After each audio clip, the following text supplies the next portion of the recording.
Bien, mi nombre es Diego Ponce de León y esta es mi segunda exposición de la materia de Derechos Humanos,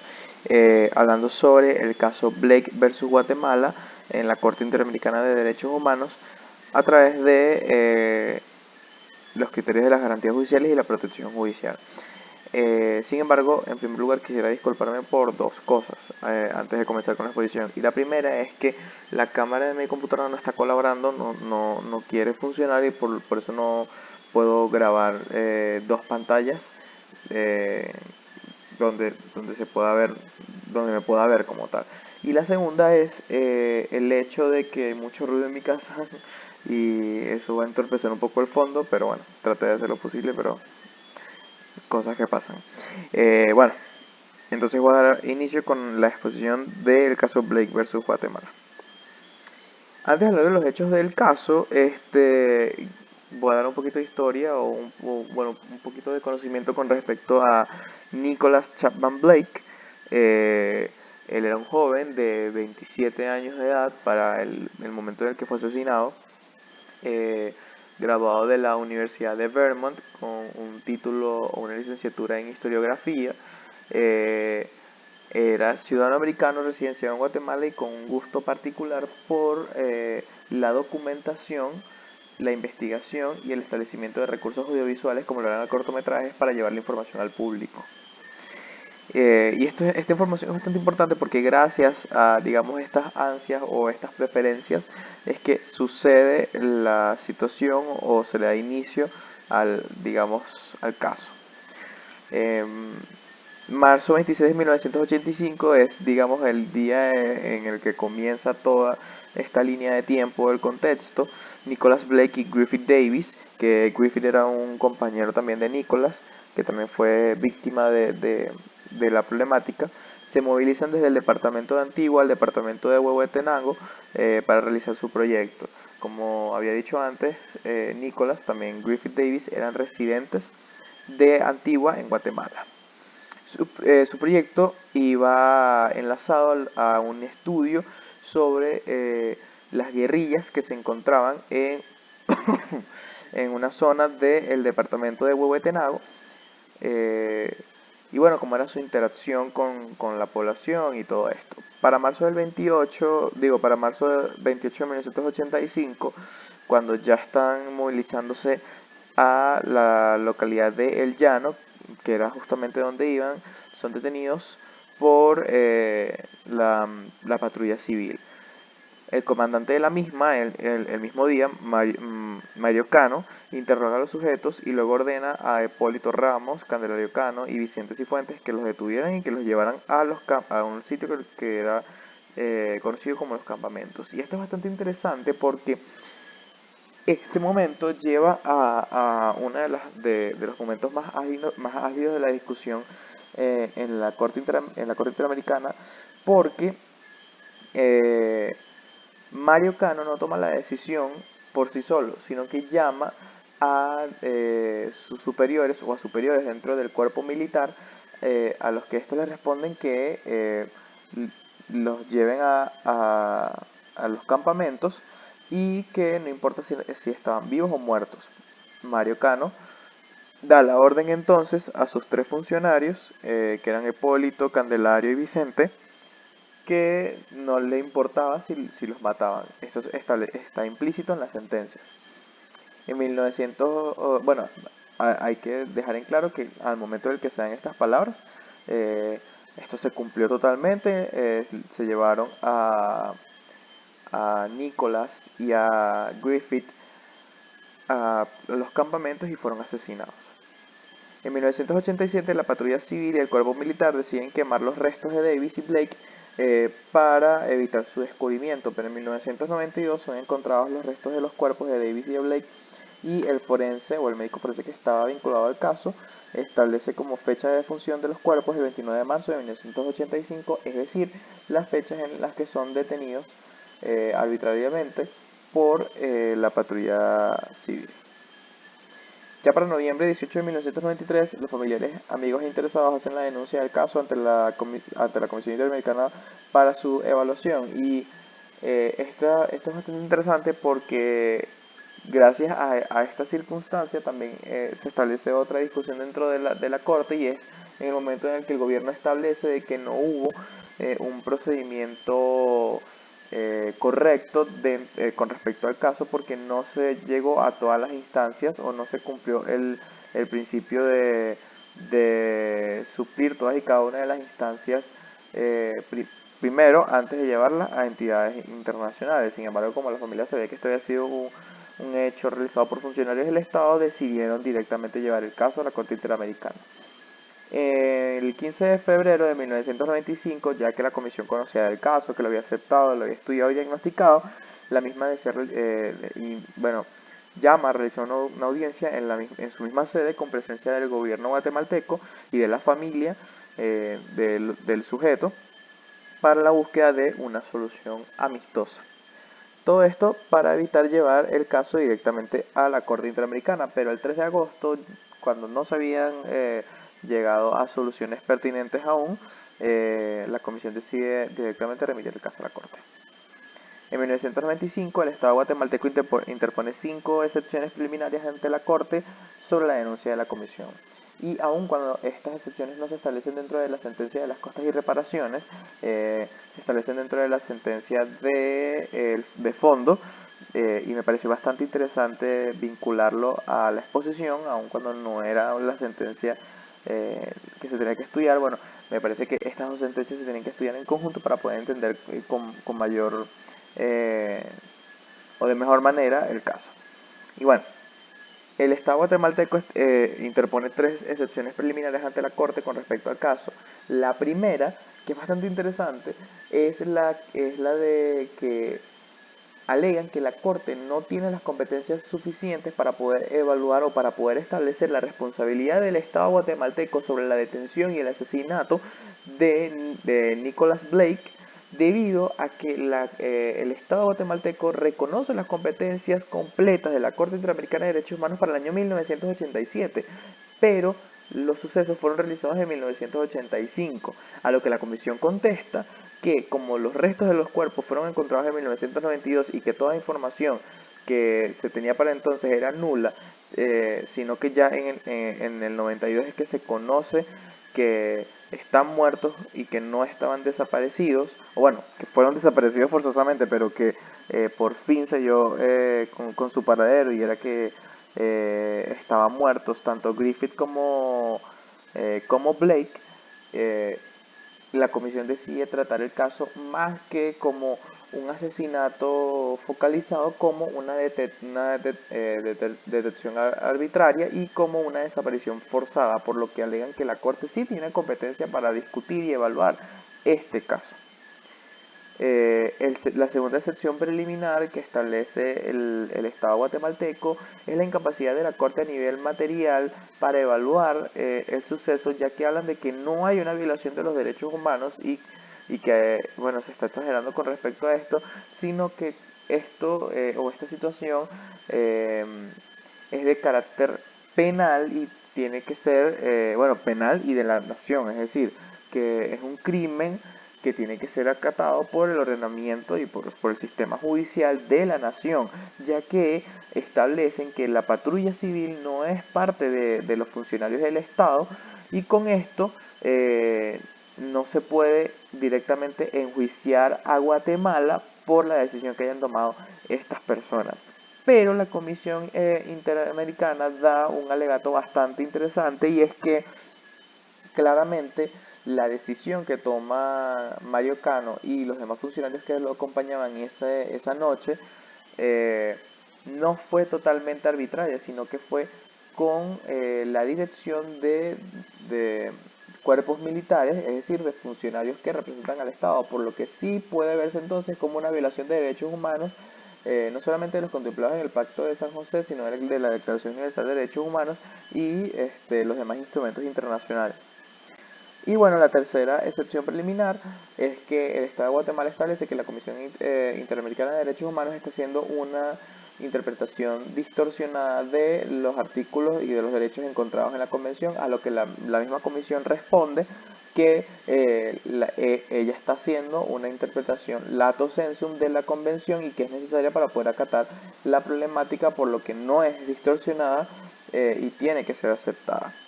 Para 1996, bueno, ya este es más o menos el final bueno, que es cuando se establece cuando se da la sentencia de fondo. La Corte se declara incompetente para el trato de la desaparición y muerte de Blake, pero no para establecer, digamos, las responsabilidades del Estado con las consecuencias que esto generó. Ahora, ¿por qué se produjo el criterio? Es decir, cómo discutió la Corte el caso y de qué forma se habla de la violación de las garantías judiciales y la protección judicial. En principio tenemos que tener en cuenta que la violación de garantías, perdón, las garantías judiciales y la protección judicial son derechos que están consagrados en el Pacto de San José. Específicamente las garantías judiciales, el artículo 8 del pacto, y la protección judicial el 25. Cuando se habla de garantías judiciales es todas y cada una de las garantías que poseen las personas de ser escuchadas ante un juez antes de ser enjuiciadas. Es decir, es el derecho que posee la persona de ser escuchado, de tener acceso a la justicia, antes de incurrir ante algún castigo o pena. Y la protección judicial es que toda persona tiene derecho a un recurso rápido y eficiente, o a cualquier tipo de recurso que lo ayude o que lo ampare ante una violación de sus derechos fundamentales. Y si evaluamos directamente lo que sucedió con Blake y con Davis, aun cuando los familiares de Davis no quisieron llevar el caso a la Corte Interamericana, y por eso se habla específicamente del caso de Blake, no hubo, digamos, que el cumplimiento de sus garantías judiciales ni de la protección judicial, porque sencillamente se detuvieron, se fueron desaparecidos de forma forzosa y fueron ejecutados por funcionarios del Estado sin tener la capacidad de ser escuchados por un juzgado o de establecer algún amparo contra la violación de sus derechos fundamentales, porque simplemente fueron asesinados. Entonces, es por eso que la Corte, y específicamente, y lo dice en su párrafo 61 de la sentencia de las costas, de las reparaciones y de las costas, que la Corte establece que todos los estados, o que la Organización de Estados Americanos vela porque cada uno de sus estados pueda cumplir con el desarrollo de las garantías judiciales pertinentes y la protección judicial hacia cada uno de los ciudadanos que la complementan, o es decir, de cada uno de los ciudadanos que componen al continente americano y de los países que están dentro de la organización, por el hecho de que es un derecho humano fundamental. Y es por eso que esta sentencia se basa dentro de este criterio. Y se habla entonces de las siguientes decisiones de las que ya voy a hablar. En principio, ¿cuáles fueron los derechos que violó el Estado? Bueno, el artículo 1 o 1.1 de la Convención, que es la obligación de respetar los derechos. Obviamente Guatemala incurre en una violación de este derecho porque no cumplió con los demás derechos del pacto. El artículo 5 de la Convención, que es la integridad personal, psíquica y moral, y la sentencia de reparaciones y costas habla de la violación de este artículo específicamente hacia la familia, o en perjuicio de la familia, por el hecho de que la pérdida de su familiar, de Nicholas Blake, logró una violación a su integridad psíquica y moral por todos los años que este duró desaparecido. Luego, cuando es encontrado muerto e incinerado de paso, y todo lo que significó la humillación que fue hablar en la corte, establecer las comparecencias y llevar todo el proceso. El artículo 13 de la Convención, o la violación del mismo sobre la libertad de pensamiento, porque lo que estaba realizando Nicholas Blake en un principio era llevar información sobre lo que estaba sucediendo con las guerrillas guatemaltecas en la zona del llano. Por lo tanto, se habla de que hubo una violación a su libertad de pensamiento y expresión. Y luego el artículo 22 de la Convención, que es el derecho a la circulación y residencia, porque claramente Blake en ese entonces estaba movilizándose hacia el lugar cuando es detenido. Y bueno, en principio, los dos artículos principales de los cuales se basa el análisis de la sentencia son el artículo 8.1 de la Convención y el artículo 25 de la Convención, el que habla en principio de las garantías judiciales y el de la protección judicial, que ya fueron explicadas. Es decir, de que cada persona, o de que las personas tienen el derecho a ser escuchadas antes de ser enjuiciadas o tener algún castigo, y de que puedan, digamos, recurrir a algún amparo rápido, eficiente o cualquier tipo de amparo antes de, con respecto a alguna violación de alguno de sus derechos fundamentales. Y esto no ocurrió. Ahora, el criterio de decisión y las criterio de decisión y reparaciones. ¿Cuáles fueron las medidas resolutivas y las reparaciones y costas? Muy bien. Como dije anteriormente, evalué este caso con dos sentencias, es decir, la sentencia de las reparaciones y las costas y la sentencia de fondo. Entonces, con respecto a la decisión de la Corte resuelve que, primero, en la sentencia de fondo, la incompetencia de la Corte sobre la responsabilidad de Guatemala en la detención y muerte de Nicholas Blake. Sí, el Guatemala, digamos que triunfa con este caso porque la Corte, al ver que el Estado la reconoce completamente en 1987 y el caso de la detención y el asesinato de Nicholas Blake se dio en 1985, directamente se declara incompetente para evaluar este caso. Sin embargo, es solamente para evaluar la responsabilidad del Estado con respecto a la detención y al asesinato, no a lo que significó después o lo que vino después. Segundo, en la sentencia de fondo es continuar con el conocimiento del caso en relación a efectos y hechos ocurridos luego del reconocimiento de competencias del país sobre la Corte, que fue lo que hizo y lo que ya realizó, debido a que la Corte estableció diferentes sentencias y decisiones con respecto a lo que sucedió después de que esta es ratificada por completo por el Estado guatemalteco, ignorando entonces la detención y asesinato o la responsabilidad del Estado guatemalteco por la detención y asesinato de Nicholas Blake. Y tercero, en la sentencia de fondo, desechar por improcedentes la segunda y tercera excepciones presentadas por Guatemala, lo que significó, digamos, un triunfo para la comisión y las familias, porque se le dio la razón a las mismas, al menos en estos casos. Luego, la Corte resuelve que, primero, en la sentencia de reparaciones y costas, ordena al Estado que investigue, procese y sancione a los responsables de los delitos cometidos, es decir, a los funcionarios que incurrieron en la decisión de la desaparición forzosa, la detención arbitraria y el asesinato de Nicholas Blake. Segundo, la sentencia de reparaciones y costas, el pago de $151,000 a la familia por las reparaciones y $10,000 por los gastos del proceso. Estos $151,000 también se dividieron en diferentes rubros, como fueron los diferentes viajes que tuvieron que hacer la familia para poder llegar al estado, a Guatemala, establecer los procesos, así como también diferentes gastos en las terapias que tuvieron que incurrir los mismos a nivel psicológico y médico, entre otras cosas, y $10,000 por gastos del proceso para llevar la situación o el caso a la justicia. Y tercero, cuarto y quinto, en la sentencia de reparaciones y costas, habla del tiempo, los criterios de pago, continuidad y supervisión de lo decidido por la Corte, que hasta hoy todavía la Corte está evaluando la continuidad de las reparaciones y costas con respecto a la familia, y las últimas sentencias conocidas son de hasta el año 2015 con respecto al pago de las costas, aun cuando el caso fue en 1985 y la sentencia de las costas salió no mucho después. Algo que hay que tener en cuenta, y por eso no lo coloqué en la diapositiva pasada, es que el derecho a la vida no lo coloca la Corte como que lo esté violando, porque se habla directamente luego de que el Estado guatemalteco reconoce a la Corte Interamericana de Derechos Humanos, y por lo tanto esta no puede hablar directamente del asesinato de Nicholas Blake, sino de todo lo que vino después. Entonces, de esta forma no se habla o digamos se ignora el hecho específico del asesinato, pero no lo que vino después. Si no fuese de esta forma, también se hablaría de que hubo una violación al derecho de la vida. Este es el caso entonces de Blake versus Guatemala, cómo resultó y por qué se dice y por qué la Corte decidió, a través del principio de la violación de las garantías judiciales y la protección judicial, que hubo una violación a sus derechos humanos.